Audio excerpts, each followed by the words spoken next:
여러분 안녕하십니까? 종교적 박해로 또는 코로나 상황으로 그 어느 때보다 선교사의 이동이 많은 시기를 거치고 있습니다. 몇 년을 내다보고 세웠던 계획들도 대폭 수정을 거쳐야 했습니다. 그야말로 플랜 B의 시대를 살고 있는데요. 이런 때에 가장 중요한 건 할 수 없이 다른 방법이 아닌 이 모두가 예비하신 길이라는 인식일 겁니다. 범사의 주님을 인정하는 믿음, 우리 모두의 신앙이길 바랍니다. 선교에 관한 모든 이야기 선교는 지금 오늘 순서 시작합니다.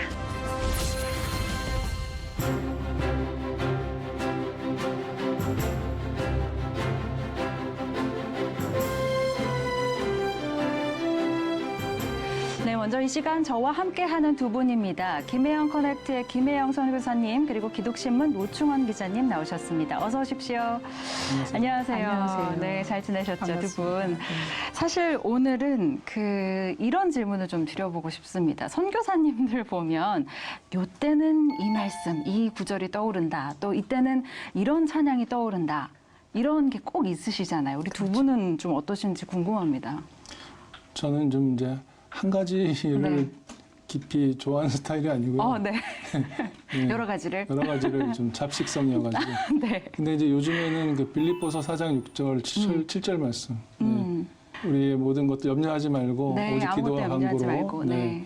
그래서 이제 그 말씀을 날로 순간순간마다 외우면서 네. 기도하고 살고 있습니다. 특별히 이제 염려라는 게 마음이 나눠지는 거잖아요. 네. 하나님만을 늘 생각해야 되는데 다른 것들이 생각되면서 마음이 네. 나눠지는 건데 예, 그런 염려를 붙들어 메고 하나님만 바라보면서 다시 하나님만 바라보는 마음으로 합하는 네. 예, 그런 말씀인 것 같아요. 그래서 그 말씀 많이 묵상하고 있습니다. 좋아하시는 찬양도 있으세요? 찬양은 사실은 찬송가 1장부터 다 좋아합니다. 한 소절 불러달라고 말씀드리고 싶지만 안 하시겠죠? 안 하는 게 좋을 겁니다. 네. 우리 선교사님은 어떠세요? 힘이 되는 말씀 또는 힘이 되는 찬양이 있으세요? 네, 일단은 저는 이제 빌립보서 2장 5절 말씀을 제 평생의 말씀으로 삼고 있거든요. 네. 그래서 이제 너희 안에 이 마음을 품으라 곧 그리스도 예수의 마음이니. 그래서 저희가 이제 인생이라는 그 긴 여정을 다 마치고 네. 하나님 앞에 이르렀을 때 천국에 갔을 때 예수 그리스도의 마음을 가지고 그분을 만나게 되면 참 좋겠다. 네, 그런 소망이고 또 저는 이제 네. 그 보츠와나에 있을 때 이제 초기 선교사로 고생 많이 했잖아요. 네. 그래서 이제 예수 사랑하심은 예수 거룩하신 사랑하심은 말일세. 네. 그래서 그 찬송을 저는 이제 뭐 영어로 한국어로 또 그 세추아나어로 이렇게 쭉 같이 이렇게 불러가면서 네. 저의 찬송으로 삼았죠. 네. 그러셨군요. 네. 또 두 분은 이렇게 어떤 말씀을 좋아하시는지 또 어떤 찬송을 좋아하시는지 들어보니까 또 굉장히 또 은혜가 되기도 하고 사실 우리 개개인 모두에게는 이런 간증들이 크고 작게 있잖아요. 네. 이런 것들을 좀 함께 모여서 나누면 그 안에서 또 은혜를 받는 게 있고 그 은혜가 또 흘러가는데 요즘은 그런 것들이 좀 어려운 상황이다 보니까 조금 아쉬운 마음도 들고 그런 때가 좋은 때가 아름다운 은혜를 나눌 수 있는 때가 빨리 왔으면 좋겠다라는 또 생각을 하게 됩니다.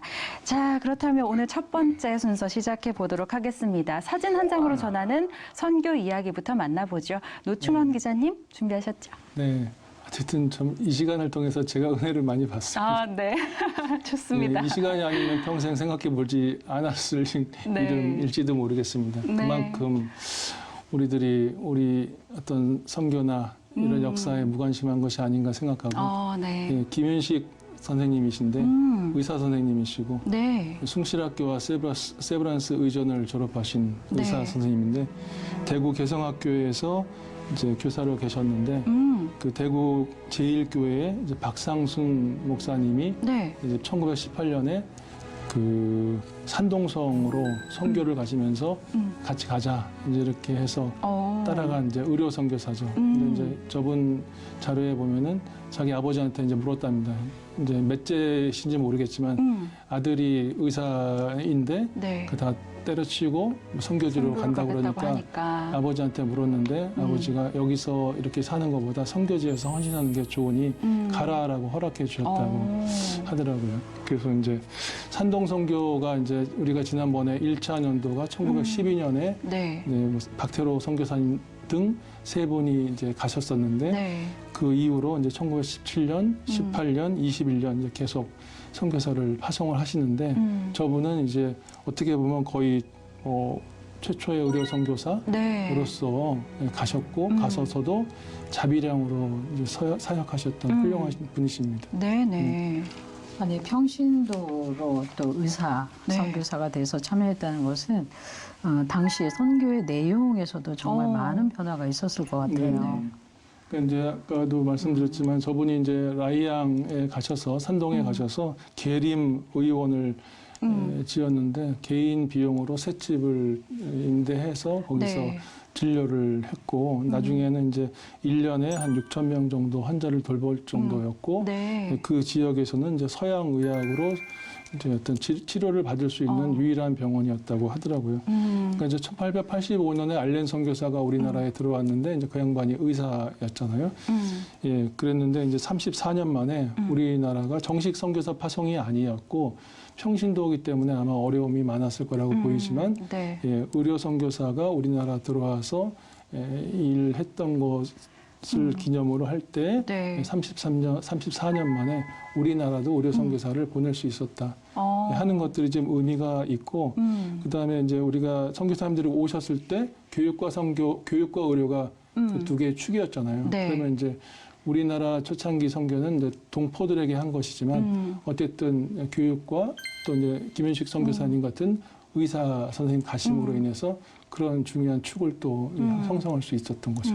그렇다면 이제 말씀하신 것처럼 어떻게 보면 이 당시에 어떤 교육 선교의 모델 또는 의료 선교의 모델이 만들어졌다고 볼 수도 있겠네요. 예, 그렇죠. 이제 뭐 초대교회를 봤을 때 우리 이제 뭐 교제하고 또 나누고 또 전도하고 예배하고 이렇게 했었잖아요. 네. 예, 그렇게 됐을 때 이제 의료 선교 사역 같은 것들이 더해졌을 때 저런 분들이 목사 선교사 이상으로 후원을 받으면서 소신 있게 선교를 해야 되겠다 이런 생각을 해봤습니다. 그렇군요.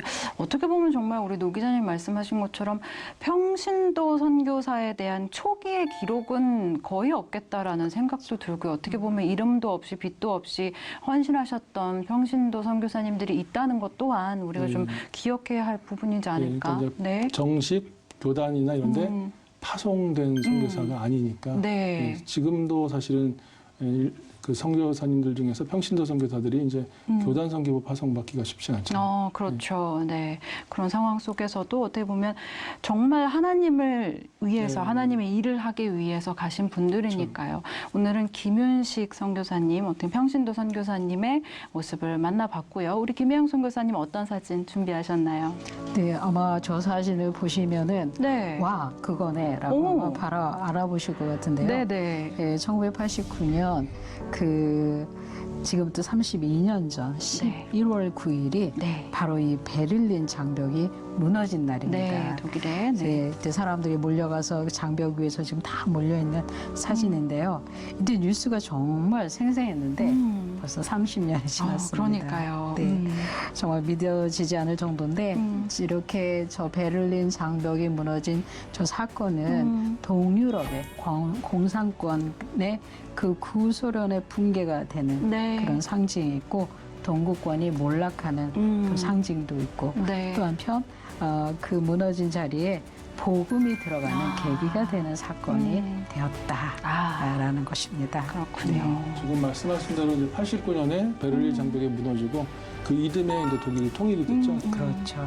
그래서 이제 독일이 통일되면서 지구상에 유일하게 남아있는 분단 국가가 우리 대한민국이 되고 있습니다. 그래서 과연 이 남북한 대한민국 한민족을 통해서 하나님이 하시고 싶어 하시는 뜻, 또 통일을 통해서 우리가 하나님의 역사에서 어떤 역할을 할지 기대하면서 또 기도해야 될 것 같습니다. 네, 맞습니다.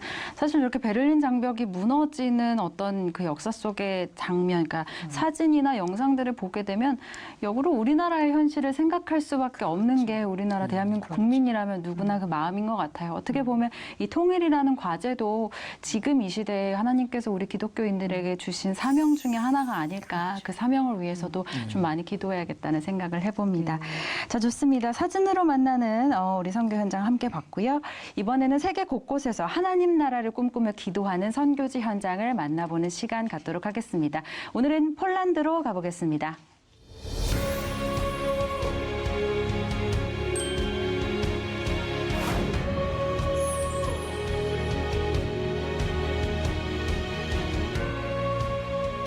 안녕하십니까. 폴란드 김상칠입니다.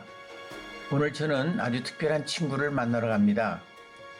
야보지노 도시에서 사역하는 얀스카빈양 목사인데 이분은 아주 극적인 과정들을 겪으며 목회를 하시는 분입니다.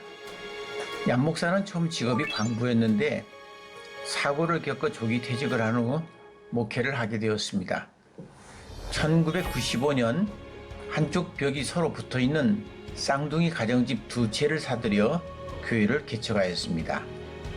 그리고 교회 재정 마련과 건축을 위해 매년 여름이면 일자리가 없는 교인들을 데리고 노르웨이로 가서 서너 달 배에서 선원 생활을 하며 모아진 돈만큼 조금씩 교회를 확장하고 성전을 짓기 시작했습니다.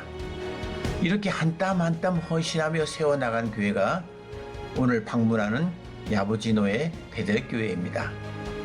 그 다음 특별한 것은 얀 목사가 2006년 한국교회를 방문할 때 새벽 기도의 은혜를 받아 돌아온 뒤 거의 몇 년을 하루도 빠짐없이 새벽 기도를 드렸다는 이야기를 최근에서야 듣게 되었습니다. 처음 20-30명이었던 교인은 그 사이 10배로 늘어 현재 250여 명이 모이는 교회가 되었습니다. 얀 목사는 이것 또한 새벽 기도의 영향력이라고 고백했습니다. I w tym czasie, kiedy to praktykowałem, to Pan Bóg sprawił, że nasza działalność w Kościele bardzo się zmieniła na lepsze. Podejmowaliśmy coraz to lepsze decyzje. Pan Bóg sprawił, że mogliśmy zdobyć dużo więcej środków finansowych, pieniędzy, rozbudować nasz Kościół i również wielu ludzi w tym czasie nawróciło się do Boga. 베델교회는 야보지노에서 사회 봉사를 활발하게 하는 것으로 유명한데 사실 도시의 명물이 된 것은 다른 것이 하나 있습니다. 이것 또한 한국에서 돌아오며 다짐을 한 것으로 한국의 밤을 밝히는 십자가에 매료되어 자기도 교회 지붕에 불이 들어오는 십자가를 갖고 싶다는 것이었습니다. 이곳은 골목마다 수많은 교회가 있지만 십자가에 불을 밝히지 않습니다. 폴란드에서 처음으로 불을 밝힌 십자가를 얀 목사는 야보지노 교회 지붕에 세웠습니다. 아마 유럽 전체에도 보기 힘들 것으로 알고 있습니다. 이후에 많은 사람들이 구경까지 오는 진풍경이 벌어지고 운전자들이 밤에 불 켜진 십자가를 보다가 자동차들의 충돌 사고가 빈번했다고 합니다. 시청에서도 사고 다발로 교회 주변에 과속 방지턱을 설치해 주었다고 합니다. 재미있는 일이지 않습니까? 그토록 얀 목사는 한국과 유럽 교회 지도자들로 이루어진 한폴 목회자 아카데미의 부원장으로 활동하며 폴란드 교회의 한국형 목회를 소개하며 새벽기도와 지역사회 봉사로 영향력을 끼치고 있습니다. 얀 목사는 우리 모두 하나님께 무릎을 꿇어야 한다는 것을 알고 있었으나 한국 교회는 무릎을 꿇고 기도했지만 우리는 알면서 무릎을 꿇지 않은 차이를 느낀다고 말하며 이제는 유럽 교회도 행동에 옮겨야 한다고 했습니다. 이 시대에 특이한 목회자로 세워진 만큼 교회 또한 특별한 교회가 되길 소망합니다. 폴란드 선교사 김상칠이었습니다. 네, 이렇게 캄캄한 밤에 십자가를 밝히고 있는 교회의 모습이 정말 인상적이었는데요. 영상으로 접한 폴란드 현지 교회의 모습, 많은 분들이 비슷한 감동을 좀 받지 않으셨을까 그런 생각이 듭니다. 자, 김상칠 선교사님 연결해서 조금 더 자세한 말씀 들어보도록 하겠습니다. 선교사님 안녕하십니까? 네, 안녕하세요. 김상칠입니다. 네, 반갑습니다, 선교사님. 이 영상을 보고 난 뒤에도 마음에 계속 남아 있었던 게 이 한국의 새벽 기도를 배워서 폴란드 교회가 부흥을 경험했다는 건데요. 선교사님께서도 매우 기쁜 일이라고 생각하셨을 것 같아요. 어떻습니까? 예, 저도 얀 목사가 새벽 기도를 꾸준히 했다는 것을 최근에야 알았습니다. 그러니까 듣기 전까지는 전혀 몰랐던 것이죠. 그리고 우리가 함께 그 이야기를 들었는데 모두 다 감동이 돼서 한 2, 3초 정도는 이렇게 탁 멈췄었어요. 그 정도로 감동이 있었습니다. 그러나 한국 목회를 접목해서 부흥한 교회는 얀목사 교회뿐만이 아니라 서너 교회가 있는데 특이한 것은 얀목사는 이 새벽 기도만을 중점적으로 접목해서 교회를 성장해냈다는 것이죠. 굉장히 특별하고 은혜스럽다고 저는 생각을 합니다. 네. 선교사님, 폴란드 성도들에게 새벽 예배 의미는 어떻게 해석되고 또 받아들였을지도 참 궁금합니다. 폴란드 성도들에게 새벽 기도의 의미는 한마디로 말씀을 드리면 불가능한 일이라 이렇게 말씀드릴 수 있어요. 한폴 목회자 아카데미 때 새벽 기도 프로그램을 한번 한 적이 있습니다. 마치고 난 다음에 설문조사를 했는데 가장 어려웠던 프로그램이 무엇이냐라고 그랬더니 100% 전부 다 새벽 기도다. 이렇게 답변했습니다. 목사님들인데도. 이토록 굉장히 힘든 부분을 이들이 감당한다고 생각한다는 것은 그야말로 영적 싸움이죠. 그래서 일반 성도들에게는 여전히 상당히 어렵고 힘든 부분입니다. 그렇지만 이들이 인식하기는 이렇게 어렵더라 할지라도 새벽에 기도하고 묵상하고 오는 것들은 반드시 필요한 부분이다라는 것을 받아들이고는 있어요. 우리나라와 폴란드 간의 문화 교류도 교회를 통해서 일어나고 있는 것 같은데 어떤가요? 20여 년 전부터 거리 사역과 문화 사역을 같이 병행을 했었는데요. 꾸준히 했었습니다. 그 초창기는 그저 호기심으로 한국 문화구나라고 이렇게 받아들였는데 지금은 일단 한국이라고 그러면은 최고라고 먼저 생각을 하고요. 경험을 해보려고 합니다. 그리고 교회마다 한국 문화에 대한 강의와 소개 요청들이 굉장히 많이 들어오고 있고요. 한국 목회 프로그램에 대해서도 굉장히 깊은 관심을 갖고 있습니다. 한국 독차에 같은 경우는 티백으로 되어 있는 차가 많이 있어서 굉장히 간편한데 그때 한국의 닭이를 가지고 전통 방식으로 차를 마시려는 사람도 늘어나고 있고요. 한국 김치도 자리를 잡아서 작은 이런 가게까지도 팔리고 있습니다. K-타임이라고 들어보셨나요? 빨리빨리. 그런데 저는 이제 K-처치 이 붐이 이르지 않을까 폴란드에 기대를 한번 해봅니다. 네, K-타임인 K-처치까지 좀 기대를 해봤으면 좋겠는데요. 사실 이 폴란드라는 나라는 우리나라 사람들이 여행으로 가기는 좀 어려운 나라일 수도 있는데 이렇게 영상을 통해서 좀 간접적으로나마 만나볼 수 있어서 참 감사했습니다. 이 유럽 교회의 쇠퇴도 또 많이 이야기하고 있는 현재 시점에 이 폴란드 교회가 또 새로운 모델이 되면 좋겠다는 바람도 갖게 되는데요. 어떤가요, 선교사님? 유럽의 대표 주자들이 굉장히 어려움을 겪고 있어요. 경제적으로나 문화적으로나 난민 유입으로 인해서 전통 문화가 많이 혼합이 되는 가운데 그러나 폴란드는 굉장히 폐쇄적이었습니다. 난민도 받지 아니하고 또 그다음에 유색인종도 많지 않고 순수 백인으로만 형성이 돼 있어서 나쁜 점도 있지만은 그러나 이 와중에서도 유럽연합에서 가장 강력한 목소리를 내고 있는 이 폴란드인데 이 폴란드가 최근에 들어서 한국과 굉장히 우호적입니다. 문화적으로 또 경제적으로도 이런 그 문이 열리는 가운데에 카톨릭 세력에 많이 둘려있던 폴란드 개신교 교회가 싹을 틔우고 있습니다. 새롭게 싹을 틔우고 있어요. 2차 대전에 한 번, 그리고 민주화 운동 때 한 번, 그리고 이제 제 3차 부흥의 조짐이 보이고 있는데 이번 기회를 맞이해서 유럽에서 또 아니 전 세계에서 점점점 한국교회와 손을 잡고 이제 3차 성장 흐름을 통해서 거목이 되어가는 또 영성이 깊어가는 폴란드 교회가 되도록 기도 부탁드리고요. 또 양복서 교회와 같이 이 밤의 십자가, 불더러운 십자가, 그 십자가에 불이 꺼지지 아니하고 어둠을 밝히는 교회가 되도록 각별히 기도 부탁드립니다. 감사합니다. 네, 그 십자가가 어둠을 밝히고 있는 그 장면 하나가 많은 메시지를 전해주지 않았나 하는 생각이 드는데요. 더욱 영성이 깊어지는 폴란드 교회가 되도록 저희도 함께 기도하도록 하겠습니다. 선교사님 오늘 말씀 감사합니다. 감사합니다. 네, 폴란드 김상칠 선교사와 이야기 나눠봤습니다.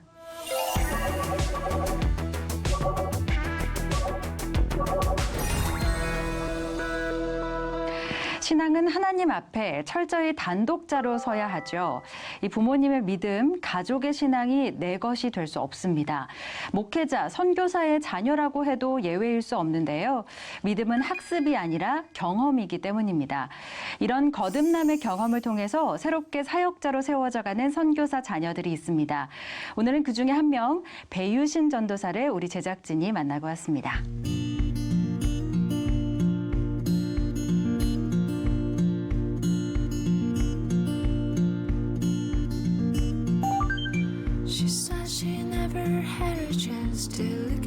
저는 태국 MK 배유신이라고 하고요. 저는 태국에서 4학년 때 이제 태국에 들어가서 10년, 딱 10년 이제 태국에 있었어요. 부모님은 지금 이제 5번 라차탄이라는 이제 동북부 이산 지역에서 사역하고 계시고요. 저는 이제 지금 현재 아세아나 신학대학교에서 선교 영어학과로 이제 공부하고 있고요. 이번에 아둘람 교회에서 전도사로 이제 불러주셔가지고 지금은 현재 전도 교육 전도사로 아둘람 교회에서 사역하고 있고요. 네, 학생으로 공부를 하시면서 지내시는데 아마 좀 거처할 곳이 마땅치 않아서 좀 교회에서 좀 생활하고 계시는 상황인 것 같아요. 네. 원래는 이제 방학 동안 이제 그냥 어디서 지낼까 지금 그냥 고민을 하고 고민을 하다가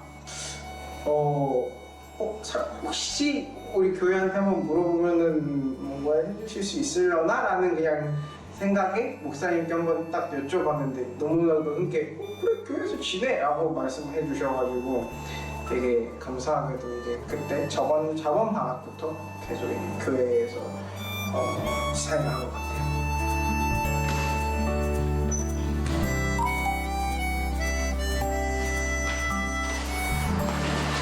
탑이라 문이 좀 작네요. 허리를 반으로 접어야 나올 수 있는. 겸손하게. 네, 겸손하게.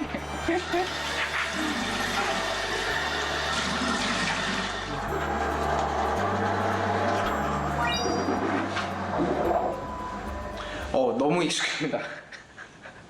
왜냐면은 어렸을 때부터 이제 엄마 아빠랑 떨어져 살아서 이제 혼자 사는 게 너무나도 익숙합니다.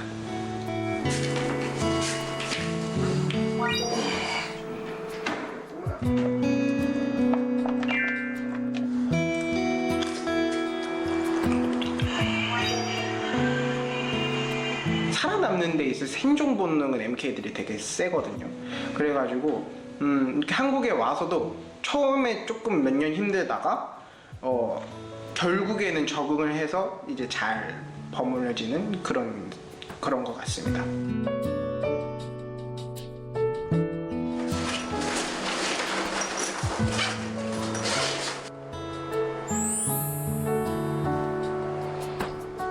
이 말씀이 이 사람 마음 가운데 임하면은 얼마나 큰 변화가 있는지 제가 아마 몸으로 체험한 것 같아요.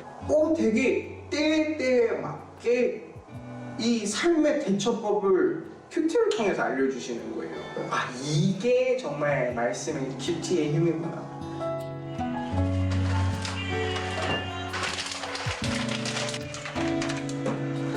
이제는 커피 내려 정말 마시네요. 혼자서 참 잘하네요. 네, 그래서 혼자서 참 그래도 씩씩하게 사는 모습 네. 같습니다. 나름 이렇게 루틴을 가지고. 네. 아침에 일어나서 아침밥 먹고 큐티하고 그리고 아이들 이제 설교 준비랑 그런 거 하고 찬양 준비하고 그리고 수시로 이제 찬양을 틀어놔요. 틀어놓고 딱 찬양을 들으면서 이 찬양 좋다 하는 거는 항상 이제 메모에 적고 그 찬양을 인터넷에서 찾아서 악보를 구매해서 이제 연습하면서 좀 그런 시간을 좀 많이 보내는 것 같아요.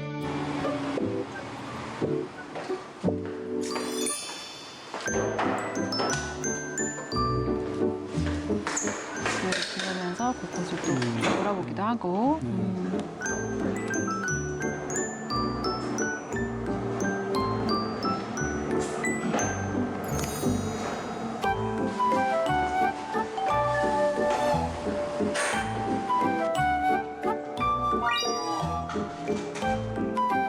성령님이 터치하시면은 무엇이든 이제 가능할 거라고 생각을 했는데 이게 성령님과 말씀에 어느 정도의 균형성이 가지고 있어야지 그제서야 하나님께서 진짜로는 우리에게 와주신다. 진정으로 우리가 하나님을 이해할 수 있다는 것을 깨달았습니다.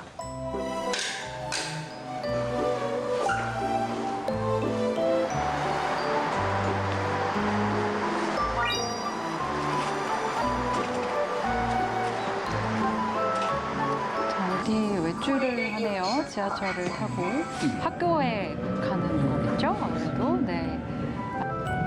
왕복 6시간이 걸려요. 그래서 이제 학교에서 이제 아신역으로 걸어가요. 그러면 한 20분 걸리고 보통 이제 지하철 시간만 2시간 35분이고 걷고 버스 타고 까치 합하면 3시간이 넘어요.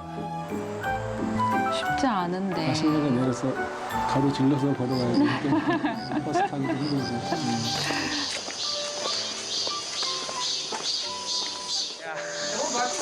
Yeah, it's fine. You just have to natural.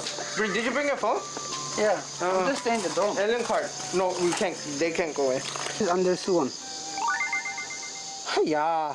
Can get over under. 동장이라고 이제 residence assistance라고 저희가 기숙사에 사는 이제 외국인들이 한국어를 잘 못하잖아요. 제가 이 동장 일을 이제 거의 뭐 2년 가까이 했어요. 2년을 하면서 이 사람들이 되게 힘들어하는 일들이 많아가지고 보통 이제 전화를 뭐 은행 일을 봐주던가 제가 대신 봐주던가 그런 일들을 하면서 이제 필요에 맞춰서 제가 이제 또 오면은 도와주고 있습니다. There's a difference, right? Is there church in 난성? in 본인 신청. Okay. Where's the 경기 집회?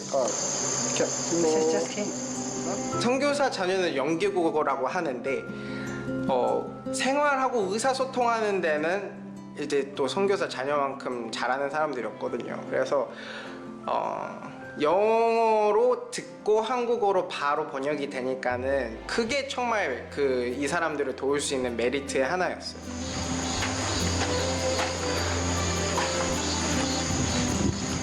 강한 생존력이네요. 네.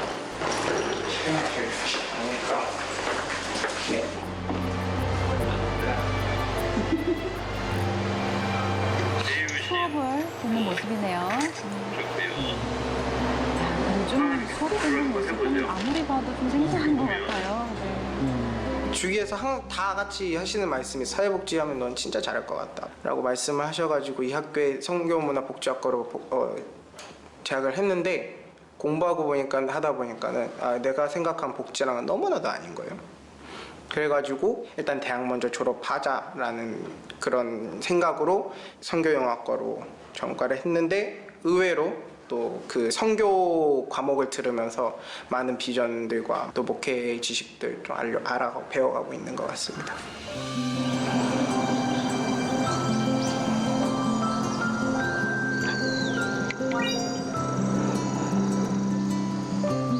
저는 지금까지 하나님께서 주신 마음은 뭐냐면은 계속 한국 땅을 저한테 보게 하셔가지고 한국이 선교지다라는 마음이 계속 저한테 들었어요. 항상 기도할 때마다, 한국을 위해서 기도할 때마다 정말 너무 마음이 뜨거워지고, 무엇을 하든지 어디에 있든지 직업을 갖고 있더라도 선교사의 삶을 살아야 되는 게 우리 제일 1순위라고 항상 가르쳐 주셨기 때문에, 지금 저 또한 제가 지금 전도사이고 말씀을 전하는 게 내가 전도사여서가 아니라 하나님께서 주신 나의 하나의 퀘스트이기 때문에, 하나의 삶의 이유이기 때문에 그걸 하고 있는 것 같습니다.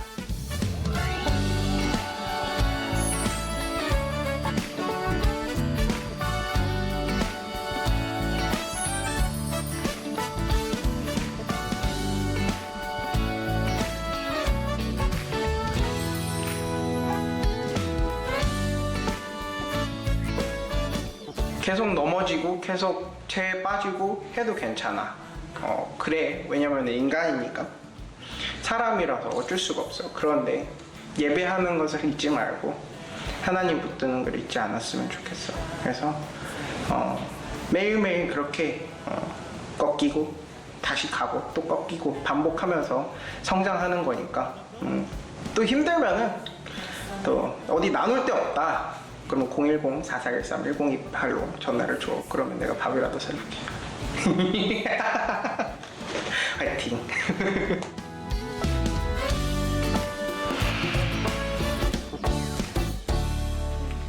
마지막에 좀 휴대전화 번호 좀 도움 필요하신 분들 적으셨는지 모르겠습니다. 어떻게 보면 사실 한국에서 거처할 곳이 없어서 사실 교회에서 지내는 모습 좀 힘들 수도 있다고 생각하지만, 그 가운데서 감사를 느끼면서 내가 해야 할 일들을 스스로 정리하면서, 사실 많은 나이는 아닌데 저렇게 잘 지내고 있는 모습을 보니까 덩달아 은혜가 되기도 하고요. 또 그러면서도 사실 좀 안타까운 마음도 그렇죠. 들고요. 두 분은 좀 어떻게 보셨는지 궁금합니다. 그러니까 사실은 전도사님 상황을 다른 각도로 보면 사실 굉장히 힘들게 지금 그렇죠. 지내고 있는 거잖아요. 예, 저렇게 감사하고 또 건강하게 또 이렇게 사역하는 모습을 또 보고 이렇게 공부하는 모습 보면서 앞으로 하여튼 하나님께서 귀하게 쓰실 것 같다, 그런 기대감이 드네요. 네, 맞습니다. 우리 선교사님 어떻게 보셨어요? 저는 이제 혼자 사는 게 익숙해요. 우리 전도사님 입장에서는 네. 한국이 선교지라고 이제 믿고 또 생활하는데, 학업도 하고 사역도 하고 저희 유학 시절을 보는 것 같아요. 어쨌든 이제 그 MK로 또 사역에 바쁜 부모님을 대신해서 이제 그 외로움의 공간이 있었을 네. 텐데, 이제 그 부분을 이렇게 사역자가 돼서 또 균형 잡힌 신앙 생활을 추구하면서 사는 모습을 보니까 또 희망과 용기도 생깁니다. 또 한편 이제 본인이 지나왔던 짧은 여정이지만 또 그 뒤를 따라오는 후배들이 있으니까, 그래서 이제 그런 어려움들을 후배들은 겪지 않았으면 좋겠다. 그래서 저렇게 이제 또 남는 시간에 가서 봉사를 하는 모습을 보면서 우리가 MK에 대해서 그렇게 크게 걱정하지 않아도 하나님께서 그들을 직접 또 이렇게 키우시고 양육하심을 알 수 있었던 것 같아요. 네, 맞습니다. 우리 선교사님도 얘기하셨지만 아까 그 생존력만큼은 MK들이 그 누구보다도 강하다, 이런 이야기를 계속했고, 사실 어떻게 보면 그 생존력이 강해질 수밖에 없었던 배경에는 얼마나 힘든 환경과 그렇죠. 상황들이 있었겠어요. 그렇죠. 그런 상황들을 다 이겨내고 어떻게 보면 후배 MK들에게 넘어져도 괜찮아, 하지만 하나님을 잊지 않았으면 좋겠어라는 그런 조언이 본인의 어떤 경험에서 나온 것이기 때문에 오히려 후배 MK들에게 더 위로와 힘이 되지 않았나라는 생각이 듭니다. 저렇게 또 밝은 모습 속에서 우리나라 선교의 어떻게 보면 밝은 미래가 또 엿보이는 것도 같아요. 네, 좋습니다. 자신을 부르신 하나님을 신뢰하고 있는 그 단단한 마음을 느낄 수 있는 시간이었습니다. 아무래도 지난 시간들을 경험 삼아서 또 아름다운 사역도 준비하실 텐데, 그 모든 일들을 하나님이 인도하시고 함께 하시길 저희도 함께 기도하도록 하겠습니다.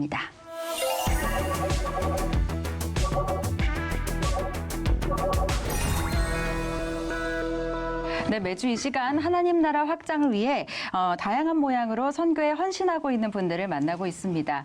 오늘은 일본 복음선교회 이수구 대표를 스튜디오에 모셨습니다. 대표님 어서 오십시오. 네, 안녕하세요. 네, 반갑습니다. 바쁘신데 나와주셔서 감사합니다.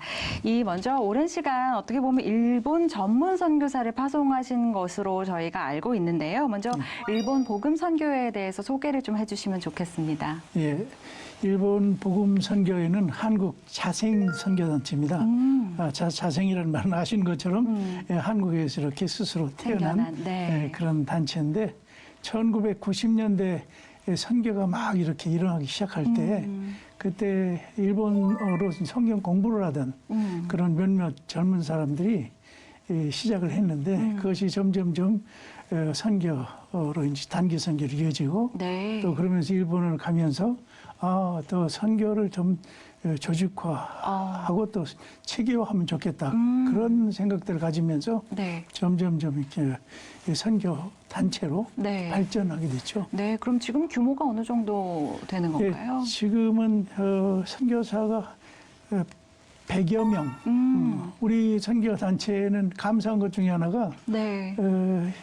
일본에 한 1,600명 정도의 선교사들이 있는데 네. 그 중에 뭐 많은 분들이 사실은 그 일본인 현지인 선교를 하기보다도 뭐 제일동포라든가 네. 뭐 이렇게 한인들도 있고 그러기 때문에 그런 분들 위주로 선교를 많이 하는데 네. 저희 선교사님들은 거의 90% 이상이 뭐 거의 100% 가깝게 네. 현지인 선교를 하고 있어요. 일본 현지인들을 일본 대상으로. 현지인. 네. 그렇군요. 또 일본 현지인들을 대상으로 선교를 또 귀한 사역을 감당하고 계시는데요. 사실 코로나 이야기를 안 할 수가 없습니다. 모두가 힘든 상황이기도 했지만 그래도 해외 선교를 담당하고 있는 기관이 겪은 어려움은 또 이루 말할 수 없었을 것 같은데요. 지난 맞습니다. 2년간 좀 상황이 어떠셨는지요? 예, 저희들도 뭐 다른 선교단체와 동일하게 이제 사람들이 모임을 가질 수가 없고 또 이렇게 하게 되니까 비대면으로 바꿔야 되고 네. 거기에 오는 또 여러 가지 그 어려운 점들이 많이 일어나게 됐죠. 네. 그래서 당장 뭐 우리 이제 동원을 위해서는 조그만 이제 목요 모임이라든가 네. 일본 선교 아카데미라든가 이런 걸 하게 되는데 이런 걸 이제 다 비대면으로다가 네. 이제 전환하게 되고 또 이제 그 동원된 사람들을 선교 훈련을 해서 이제 파송을 하게 되는데 네. 선교 훈련도 사실 어렵고. 이게 비대면으로 하는 게 참 힘들잖아요. 네. 예, 그런 면에서 초창기에는 많이 이렇게 좀 혼돈을 가지겠는데 예, 그러면서 저희들이 좀 비대면이지만 지금까지 해왔던 그 프로그램을 계속해서 온라인으로 비대면으로 그렇게 했어요. 했는데 다른 단체도 아마 그럴 수 있겠지만 그러면 사람들이 좀 안 오겠다.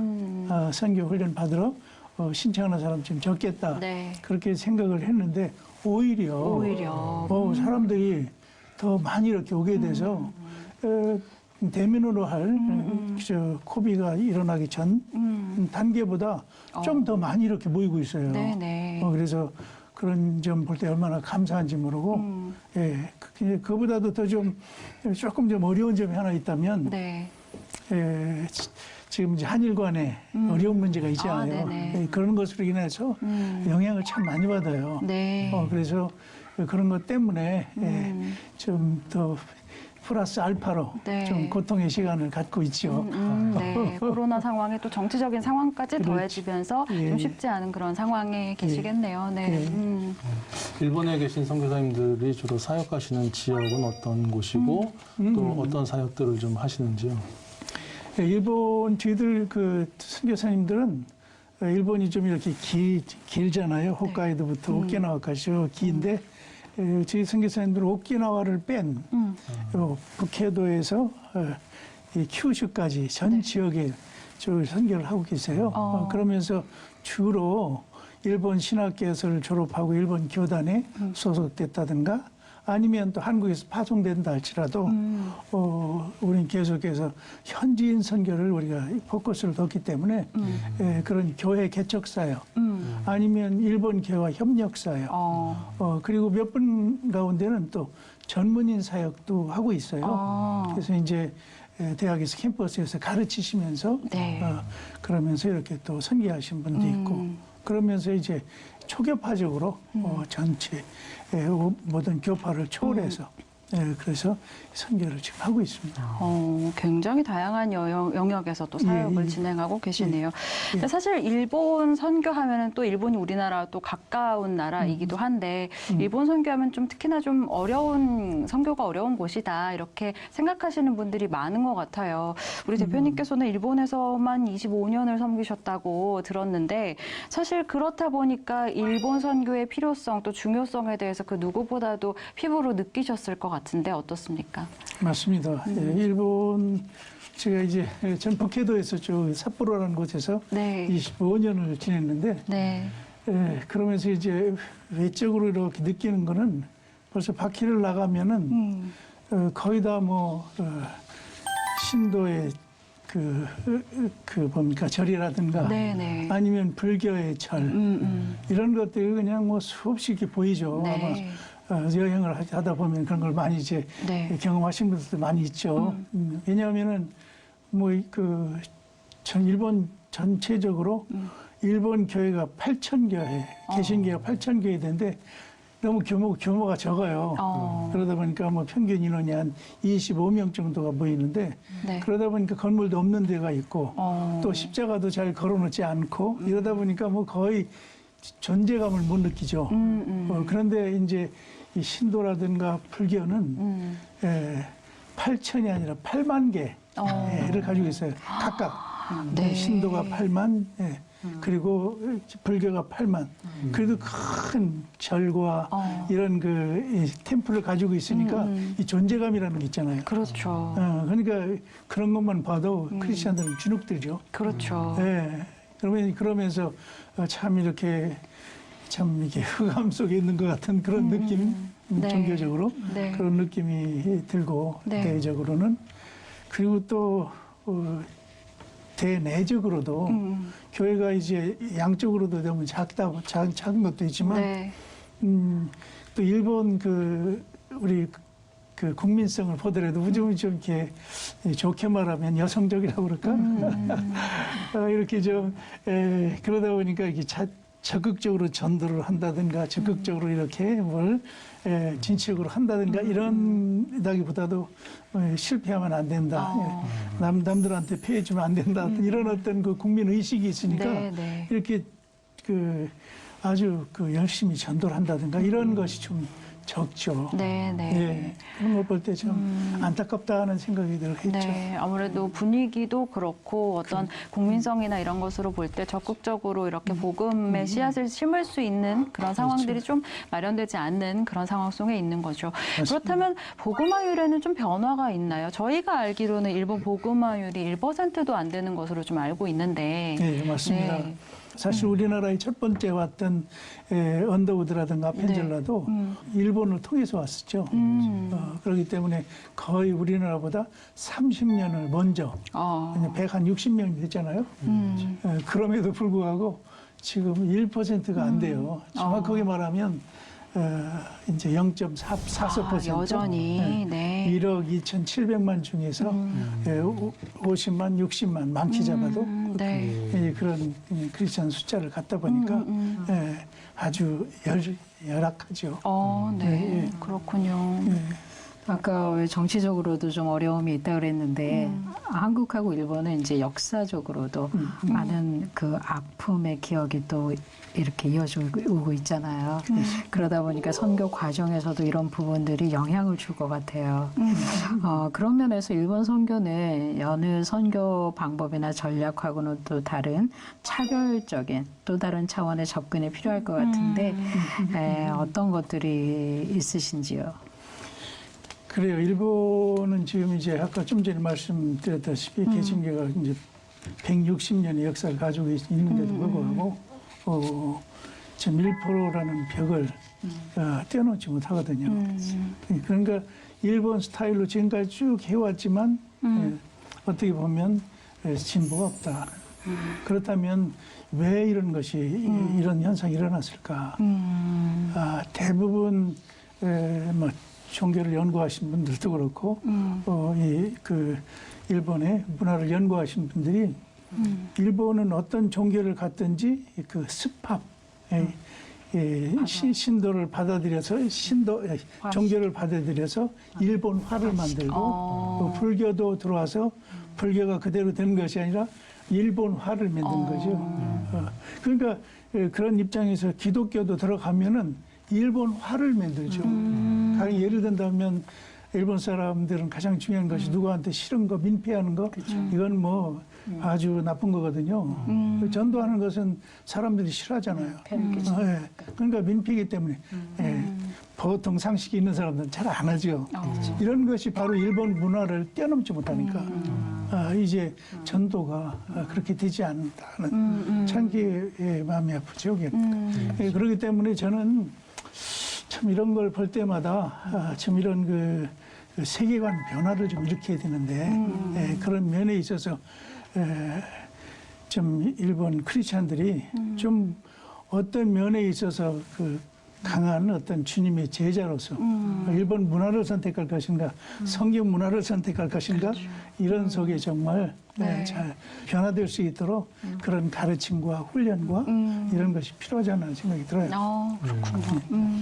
그 일본 선교 하면은 이제 일본 교회들이 좀 이제 약하니까 지금 같이 그 한국에서 그 단기 선교를 많이 좀 이렇게 파송했었던 것 같아요. 그런 기억이 좀 있는데 코로나 이후로는 좀 그런 단기 선교 사역들은 어떻고 좀 어떤 사역의 변화가 좀 있는지요?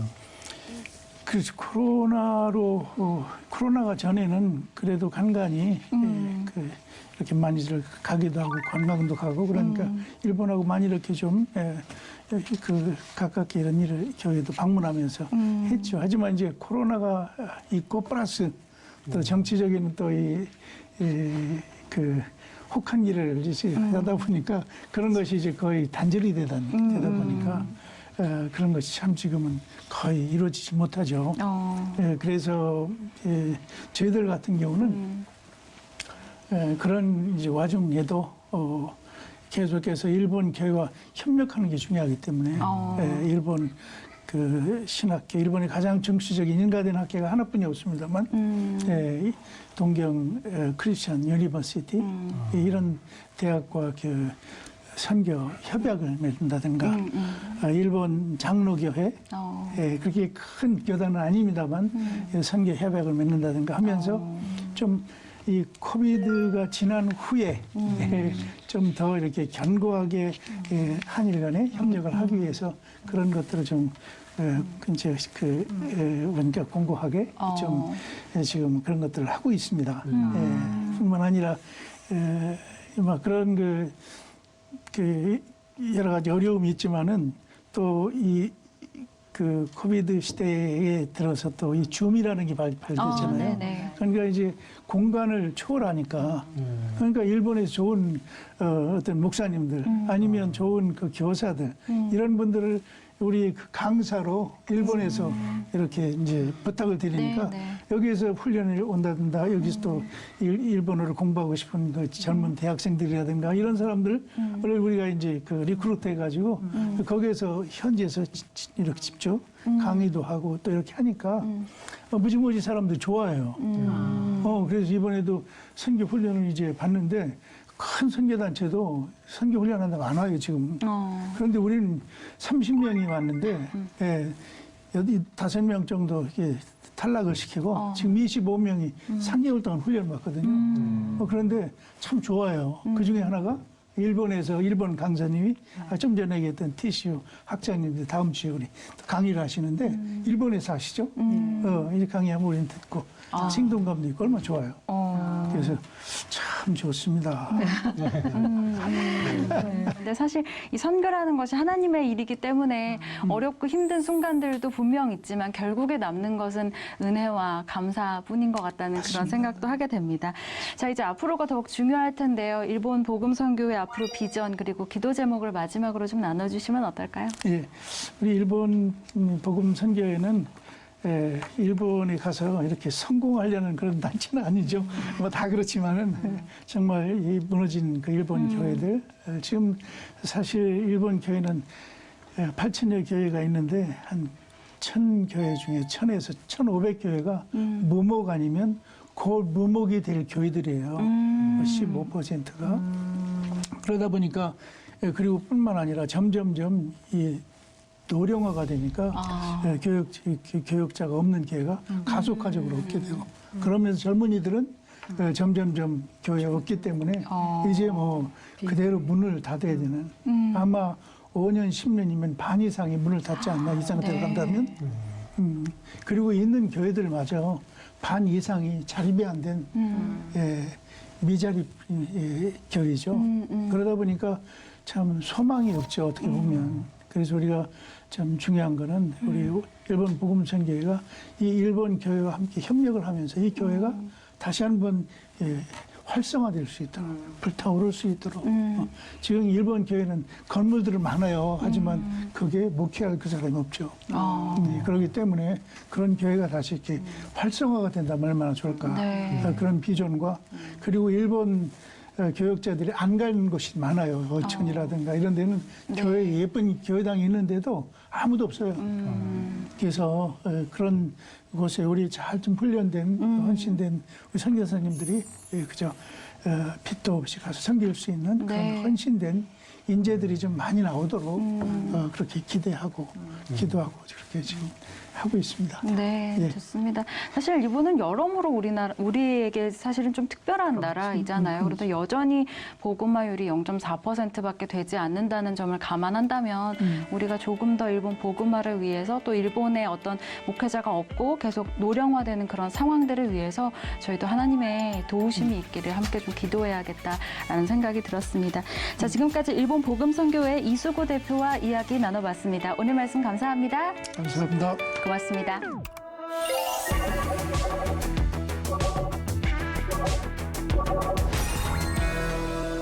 자, 오늘도 여러 나라 다양한 이야기와 함께 했는데요. 자, 이 시간 두 분 말씀 나누고 이 시간 마무리하도록 하겠습니다. 오늘 두 분 어떠셨나요? 예, 저는 이제 베를린 장벽이 무너진 사진을 가지고 왔잖아요. 네. 그래서 조만간 우리 대한민국 전체 사진이 그 중앙에 있는 그 갈라져 있던 이렇게 딱 무너지는 그런 사진이 만들어졌으면 좋겠다. 그런 생각이 들었습니다. 지워지는 38선 이렇게 쭉 없어지면서 이렇게 왕래가 되는 정말 말 그대로 한민족이 되는 그런 역사의 날이 왔으면 좋겠다. 이렇게 기도하는 마음이 들었습니다. 네, 좋습니다. 우리 노춘현 기자님. 저는 이 프로그램 출연하면서 다큐멘터리를 좀 많이 보고 그런 실질적인 변화가 볼 수밖에 기자님의 없는 삶에 환경이죠. 그러면서 이제 폴란드가 나오는데 폴란드 하면은 아까 뭐 이제 바웬사 자유노조도 있었고 그리고 뭐 쇼팽의 고향이기도 하고 또 이제 아우슈비츠가 있었던 오스카 쉰들레 공장이 있었던. 근데 그리고 그런데도 좀 멀어 보였는데 그래서 이제 신문을 검색을 하다 보니까 익숙한 이름이 나오는 거예요. 스테파노 라바린이라고 국가대표 여자 대표팀 감독이죠. 이 양반이 지금 폴란드의 이제 국가대표 배구팀 그 감독으로 지금 최종 2명으로 올랐다는 거죠. 그러고 보니까 가깝구나. 가깝구나 그런 생각이 들었습니다. 그래서 그런 마음을 가지고 세계 곳곳에 좀 마음을 가지고 기도했으면 좋겠습니다. 네, 맞습니다. 폴란드를 조금 더 가깝게 느끼신 만큼 더 많이 기도하게 되는 그런 마음이 생기는 것 같습니다. 저도 사실 폴란드가 굉장히 기억에 남았던 게 그 어두움 속에서 십자가의 불이 들어와 있는 모습도 참 인상 깊었고요. 저희가 사실 폴란드 전화 연결을 통해서 어떤 얀 목사님이라는 분의 사례도 들었지만 어떻게 보면 어떤 명성교회를 이렇게 방문을 하셔서 한국 그 새벽교회의 그런 모습을 보고 그리고 한국 목회를 접목을 시켜서 폴란드 교회 부흥을 이끄셨다고 하니까 어찌 보면 폴란드에서 일어나는 일 같지만 지금 우리나라에서 우리가 어떤 신앙인의 모습으로 살아가느냐, 우리가 예배의 자리를 어떻게 지키고 있느냐가 선교에도 아주 중요한 영향을 미치지 않을까. 그런 의미에서 우리는 모두 다 선교사가 아닐까라는 생각을 하게 되는 시간이었던 것 같습니다. 자, 선교는 지금 오늘 여기서 마무리할까요? 네, 좋습니다. 오늘도 지구촌 곳곳에서 선교 사역은 멈추지 않습니다. 이 계속되는 선교 사역을 위해서 기도와 물질의 헌신도 끊이지 않았으면 좋겠습니다. 저희는 다음 주에 선교 현장 이야기로 다시 찾아오겠습니다. 시청해주신 여러분 고맙습니다.